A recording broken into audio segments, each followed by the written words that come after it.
And so we'll start right now with this fundamental question. What is knowledge?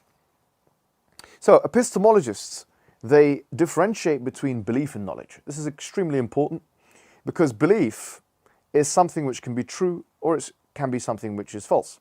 You have true belief and false belief.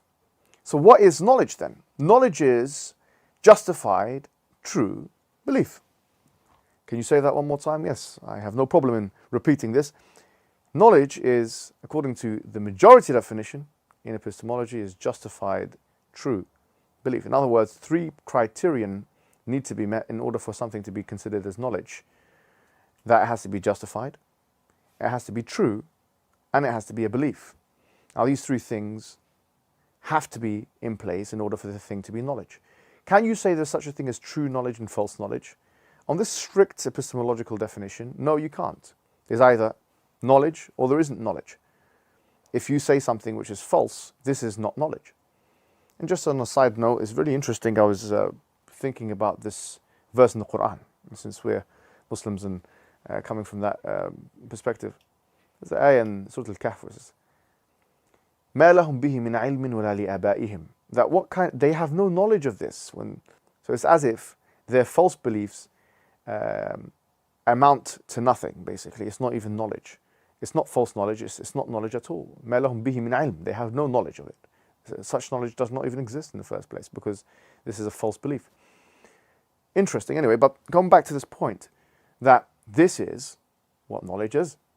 However, someone came out called Gettier, a very interesting character came out, and he proposed what we referred to as Gettier examples, actually, where all these 3 conditions can be met, but actually knowledge is not achieved.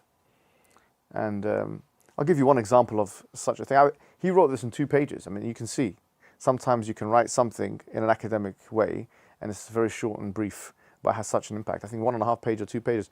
And these were referred to as Gettier examples, in fact. But I'll give you an example, because his examples are a bit long-winded. I'll give you an example of what would constitute as a Gettier example. For example, if you look at a clock, okay, and it says 12 o'clock on it. It says 12 o'clock, but there's no battery in that clock. There's no battery in that clock. Do you have a justified belief? Yes, you have a justified reason for thinking it's 2 o'clock or 12 o'clock, whatever it is. What if it happens to be 12 o'clock? Yes, you have a justified true belief. But it's based on something which is telling you the wrong time. And it's just coincidental that at this point in time, you're looking at the clock. And so sometimes you can have instances where all 3 criterion, justified true belief, are not met, but then you can still have you can still have knowledge, or you can have false knowledge. And so these were dubbed Gettier examples. But for the most part, apart from Gettier, most people would still insist actually on this usage of the term knowledge, which is that it's justified true belief.